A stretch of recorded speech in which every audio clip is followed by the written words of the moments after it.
Hello, Shalom Nation of God. Karibu tena kwenye page yetu nzuri. Siku leo ni ya Jumanne, tunazungumzia marital issues. Tunazungumzia mambo ya ndoa, issues za ndoa. Tulishaona kwa undani kidogo kuhusiana na ndoa ni nini, ndoa ni kitu gani, na tukasema turudi katika nafasi zetu.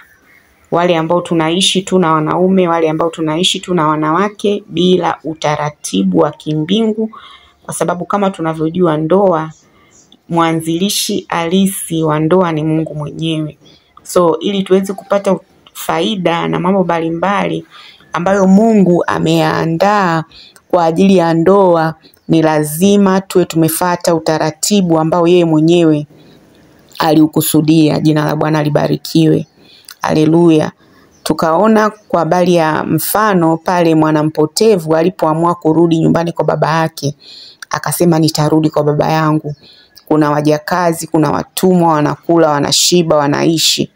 Kwa hiyo wewe ambaye uko nje unaona kabisa kuna vitu ambavyo haviendi, kuna mambo ambayo hayakai sawa, ebu amua kurudi. Na tukasema kwamba utakapoamua kurudi, Mungu amefungua milango, Mungu amekunjua mikono akikusubiri wewe kukupokea ili kuachilia ile mibaraka yote ambayo ameiweka kwa ajili yako. Haleluya. Jina la Bwana libarikiwe. Jina la Bwana lipewe sifa. So amua kurudi kwenye nafasi yako, na Roho Mtakatifu yupo kukusaidia kuyadhihirisha na kuyathibitisha yote. Jina la Bwana lipewe sifa. Jina la Bwana libarikiwe. Haleluya. Kwa sababu Mungu ndio mwanzilishi wa ndoa, tunaona hanao utaratibu ambao yeye mwenyewe ameuweka kwenye hiyo ndoa. Anao utaratibu ambao yeye mwenyewe ameuweka ili ufuatwe, ili watu wake waweze kuona benefits, waweze kuona uzuri wa kile kitu ambacho baba mwenyewe amekianzisha au amekusudia kiwe. Jina la Bwana lipewe sifa. Ukisoma kwenye ile Waebrania 13 mstari wa 4 anakuambia ndoa na iheshimiwe na watu wote. Ndoa na iheshimiwe na watu wote, na maradhi yawe safi. Ndoa na iheshimiwe na watu wote, na malazi yawe safi, lakini wazinifu nao wengine wataipata adhabu. Inamaanisha kwamba inatakiwa ianzie kuheshimiwa hii ndoa tangia kwenye tendo la ndoa. Mke na mume mnapoamua kuishi pamoja, kwa kufuata utaratibu ule wa kimbingu, unaambiwa kwamba maradhi yawe safi. Kwa maana ipi? Ina maana hakutakiwi kujichanganya. Baba mara leo umeenda kwa Majuma, kesho umeenda kwa Asha, kesho kutwa umerudi umekuja kwa mke wako. Maradhi yawe safi. Mwanamume yote mzinifu au mwanamke yote mzinifu na tayari yupo kwenye ndoa au hata yuko nje ya ndoa, anafanya uchafu. Ina maana kwamba yale malazi hayawezi kuwa safi. Yale makusudi ambayo Mungu ameyakusudia hayawezi kuwa kitu kinachovutia. Jina la Bwana libarikiwe. Na kitu chochote kilicho kichafu tunajua Mungu hawezi kuwa included, kwa sababu Biblia inasema iweni watakatifu kama mimi nilivyo mtakatifu. Kitu kitakatifu ni kitu kilichotakaswa, ni kitu kilichooshwa, ni kitu chema, ni kitu kinachovutia, ni kitu chenye ubora, ni kitu chenye usafi. So kama Mungu mwenyewe ni msafi, kwa nini sisi watoto wake tusiwe wasafi? Na ndio maana anataka mpaka ndoa iwe safi. Tendo la ndoa liwe safi. Jina la Bwana libarikiwe. Tunaona zamani wakati wa Musa, wa Torati, wenzetu wakati wanarudi kumfuata Mungu, kufanya yale ambayo Mungu alitaka wayafanye, Biblia inasema Musa aliwaambia fueni mavazi yenu, jiosheni leo, si ndivyo? Ili waje wakiwa wasafi, ili Mungu aweze kuwasikia, ili Mungu aweze kufanya mambo mbalimbali kwenye maisha yao, kwa sababu Mungu anataka kuja kuonana nao, ni lazima wawe safi. Kwa nini? Kwa sababu Mungu mwenyewe ni msafi. Jina la Bwana libarikiwe. Haleluya. Kwa hiyo inatupasa sisi kama watoto wa Mungu kuwa wasafi ili yale makusudi ya kiungu ambayo Mungu aliyakusudia yadhihirishwe na kuthibitishwa kwenye maisha yetu. Pasipo sisi kuwa wasafi, ina maana tayari tumetoka kwenye laini. Tayari tumetoka kwenye mstari ambao Mungu alitaka situkae. So yatupasa kuwa wasafi kuanzia kwenye matumizi yetu ya miili, kuanzia kwenye maisha yetu yanayotuzunguka. Usafi sio kuoga tu, mtu wa Mungu. Lakini je, umetoka kwa Mwajuma, umevua kule, unarudi huku tena, unaendelea na kile kile. Kwanza wewe mwenyewe don't feel kinyaa, usiki kinyaa. Yaani kwa kweli ni changamoto. Na ni kitu ambacho kinawezekana wewe kukaa na mwanamke mmoja, kinawezekana wewe kukaa na mwanaume mmoja. Inawezekana.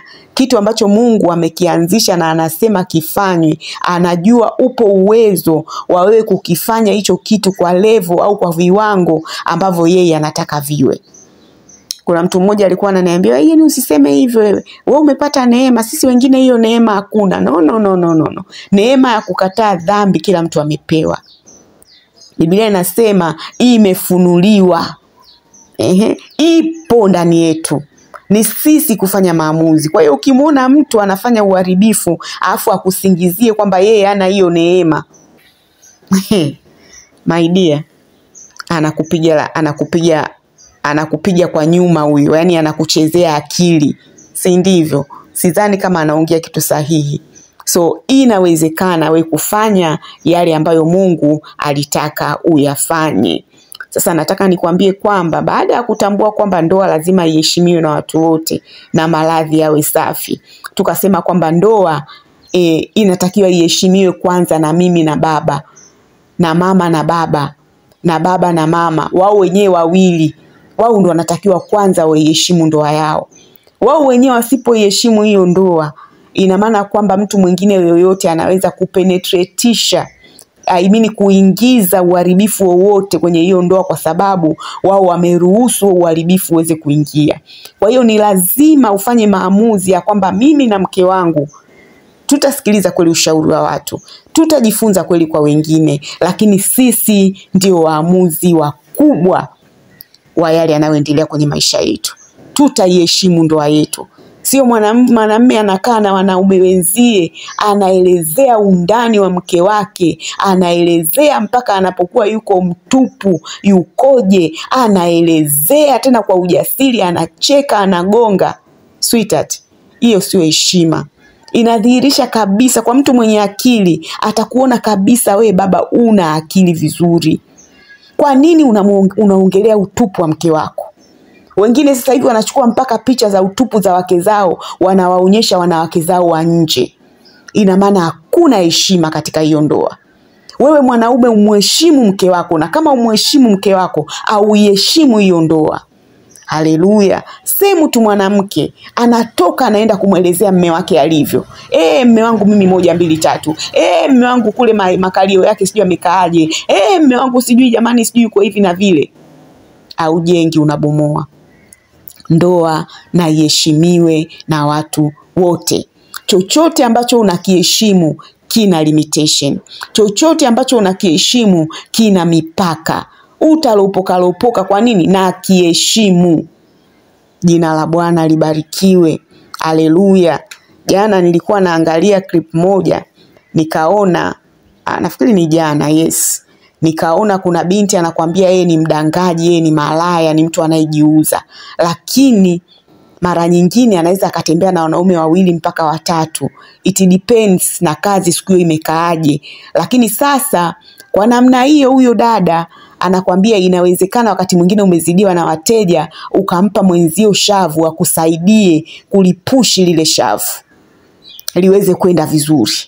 So huyo dada akapewa shavu na mwenzie, bwana kuna mtu hapa amekuja 1 2 3, mteja, wenyewe anaita mteja. Kuna mteja amekuja. Tena akashaacha hela 200,000. Kwa hiyo naomba upitie hapa, uende mahali fulani, sehemu namba fulani, nyumba namba fulani, utamkuta huyo mtu. Yule binti aliondoka, akaenda, akachukua mzigo wake akiwa amejiandaa kabisa kwenda kufanya kazi. Kwenda kufanya kazi. Lakini Biblia inasema noti Biblia. Hiyo story inasema alipofika kwenye kile chumba, wakati anasubiri, yule mtu alioenda kufanya naye kazi alikuwa yuko washroom akioga, kwa maana akijiandaa kwa ajili ya hiyo kazi. Wakati anatoka akamkuta yule binti amekaa kwenye coach, na yule baba akatoka kule washroom akiwa mtupu kabisa. Yule binti anakuambia, nilipomwangalia machoni nikamwona ni baba yangu mzazi. Haleluya, nikamuona ni baba yangu mzazi. Sasa ilikuwaje? Baba yako mzazi alishatoa hela, anataka huduma. Yule dada akasema, pamoja na umalaya wangu wote na uuni wangu wote nilio nao, nilikimbia. Kwa nini alikimbia? Kwa sababu anajua yeye na baba yake kuna vitu lazima viwe na mipaka, lazima viwe na limitation. Siwezi kuona utupu wa baba yangu, no matter mimi ni kahaba kiasi gani. Kuna mtu alikuwa anaitwa Rahabu, alikuwa ni kahaba, lakini Biblia inasema yeye ndio aliokuwa familia yake, na alikuwa akifanya ule ukahaba ili familia yake iweze kuishi, iweze kusurvive. Na hata Mungu alipokuja akamuokoa yeye na nyumba yake nzima, aliangalia akawaambia kina Yoshua, mimi na nyumba yangu kwanza tutakuwaje nikifanya hili jambo? Kwa nini? Alivali nyumba yake, alivali familia yake, alitambua natakiwa kufanya nini. Lakini wanandoa sasa hivi hatutambui, hatujui nafasi zetu, tunalopoka tu. Mwanamume akikutana na mchepuko analopoka kuhusu mke wake. Sijui ndio utaonekana wa maana, sijui ndio utaheshimiwa. Sweetheart, ndoa na iheshimiwe na watu wote. Lakini mwanzo kabisa, mtu wa kwanza kabisa anayeheshimu ndoa ni wanandoa wenyewe. Wewe utakaposhindwa kuiheshimu hiyo ndoa, nataka nikwambie, hata tulio nje hatutaiheshimu. Hata tulio nje tutajizuia kuongea chochote. Kwa nini? Kwa sababu wewe unaongea matakataka yote unayoyajua. Jina la Bwana libarikiwe. Haleluya. Mungu atupe neema, na nataka nikwambie kwamba inawezekana. Mungu sio mwanadamu hata aseme uongo. Kile ambacho Mungu amekisema ni rahisi na kinawezekana kufanyika kama ukiamua kuingia katika ule mtembeo wa kiungu ambao yeye mwenyewe ameuachilia. Haleluya. Haleluya. Sasa nataka nikuonyeshe kitu hapa. Wanasema kwamba apataye mke apata kitu chema, naye ajipatia kibali kutoka kwa Bwana. Huyu mwanaume anayepata mke ana akapata kitu chema. Kitu chema ni kitu ambacho kina thamani. Kitu chema ni kitu ambacho kinatakiwa kutunzwa. Kitu chema ni kitu ambacho kinatakiwa kiangaliwe, kinahifadhiwa sehemu ambayo haitaharibika. Haleluya. Lakini kumbe hicho kitu chema nimekipata, sio kitu chema tu, pia kinanipa kibali kwenye maisha yangu. Kinanipa kibali kwa Bwana.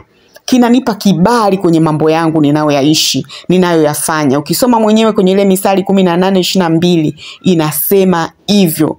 Apataye mke apata kitu chema, naye ajipatia kibali kwa Bwana. Haleluya. Naye ajipatia kibali kwa Bwana.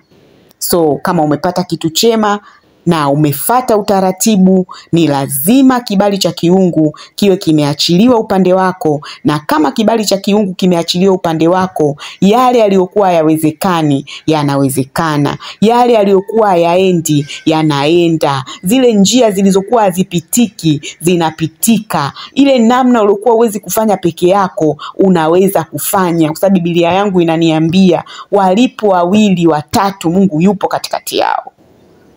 Na si hivyo tu, wawili wanaweza, 10 wanaweza wakakimbiza 1000. Si ndivyo? Kwa hiyo kuna vitu unahitaji partnership ili mambo yaweze kwenda vizuri zaidi. Haleluya. Baraka za kiungu zinadhihirishwa kwa nini? Kwa sababu umeoa kitu chema. Jina la Bwana libarikiwe. Haleluya. Haleluya.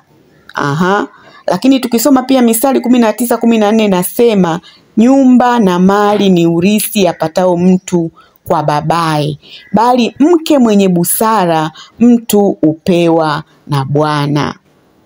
Nyumba na mali ni urithi mtu apataye toka kwa babaye, lakini mke mwenye busara mtu upewa na Bwana. Haleluya. So ili niweze kupata mke aliye bora, ni lazima nitambue huyu mke anatokana na Mungu, kwa sababu Bwana kweli ndio amenipa huyu mwanamke, au labda ni tamaa zangu za macho? Mwanamke mwema mtu wa Mungu sivyo namna anavyoonekana. Mwanamke mwema mtu wa Mungu sivyo namna anavyo behave. You know. Mimi hicho siri, mimi hicho sifanyi. No.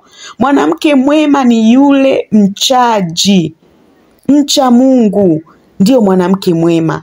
Lakini haiwezekani eti ukapata mwanamke mchaji ikiwa mwenyewe sio mchaji. Ni lazima kwanza baba uwe mchaji ili Mungu aweze kukupa mke mchaji, mke mwenye busara, mke mcha Mungu. Mtu upewa na Bwana. Haleluya. Mtu upewa na Bwana. Magari, majumba, matakataka mengine yote unapewa na baba yako na mama yako, unapewa na kazi zako za mikono, lakini mke, haleluya, huyo mke aliye mwema, aliye bora, unapewa na Bwana. Jina la Bwana lipewe sifa. Jina la Bwana lipewe sifa. So ni lazima uangalie, uchunguze ya kuwa hapa, huyu mke kweli anatokana na Bwana, ili aweze kuwa mwenye busara kwenye maisha yako, ili aweze kuwa na hekima, ili aweze kuwa na akili njema, ili aweze kulea watoto wako katika kicho cha kiungu. Pasipo mwanamke kuwa mchaji, mwenye busara, ametoka kwa Bwana, utasema yule dada alisema, yule mama alisema, yule pastor alisema, prophetess King Lady alisema kwamba ukishafuata utaratibu umepata kibali na huko ndani mambo yanaenda. Sweetheart, mchunguze kwanza. Je, kweli anatoka kwa Bwana? Je, kweli ni mchaji? Haleluya. Je, kweli anatoka kwa Bwana? Je, kweli ni mchaji? Na kama anatoka kwa Bwana, nataka nikwambie kila jambo litaenda kama vile kumsukuma mlevi. Haleluya. Kama vile kukanyaga ganda la ndizi, mtelezo, mseleleko. Kwa nini? Bwana yuko ndani ya hicho kinachoendelea, kwa sababu yeye ndio mwanzilishi na taratibu zote zimefuatwa na yeye mwenyewe. Umechukua hatua, umetembea katika ile namna ambayo yeye aliitaka, ni lazima uweze kushinda. Haleluya. Jina la Bwana libarikiwe. So nataka tuone tena kuhusiana na baada ya kuona hayo yote, tuone hii ndoa Mungu ametaka iwe ina majukumu gani? What is kind of responsibilities ambazo Mungu anataka zifunuliwe na mama, Mungu anataka zifunuliwe na baba, ili iwe ndoa iweze kuwa bora. So stay tuned every Tuesday. Next Tuesday tutaongelea responsibilities ambazo Mungu anataka zidhihirishwe kwenye maisha ya mama, kwenye maisha ya baba, ambazo Mungu alishaziingiza ndani ya hawa watu. Haleluya. Na kama hazifanyiki, kwa nini hazifanyiki? So stay tuned for more. You are blessed. Amen.